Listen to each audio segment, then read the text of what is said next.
महाराष्ट्र शासनाने ठरवून दिलेल्या मानकांनुसार अनधिकृत होर्डिंगवर कारवाईच्या संदर्भात माननीय आयुक्त यांच्या निर्देशानुसार काल रात्रीपासूनच नवी मुंबई शहरामध्ये अनधिकृत होर्डिंगमध्ये कारवाई करण्यात आली।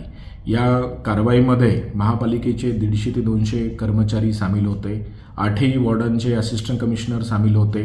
या कारवाईमध्ये बेलापूरपासून दिघ्यापर्यंत काल रात्रभरामध्ये 15 अनधिकृत होर्डिंग काढण्यात आली आणि भविष्यातही ही कारवाई पुढील 5 दिवस सुरू राहील आणि जे अनधिकृत होर्डिंग्स आहेत त्यांना नोटीस देण्याची कारवाई आणि दंडात्मक कारवाई करण्याची सूचना सर्व वॉर्ड ऑफिसरांना देण्यात आलेल्या आहेत। जे कोणी या संदर्भात कारवाईमध्ये कुठलीही हलगर्जीपणा करतील आणि अनधिकृत होर्डिंग्स काढण्याच्या संदर्भात हलगर्जीपणा करतील त्यांच्यावर FIR दाखल करण्याचे आदेश देण्यात आलेले आहेत।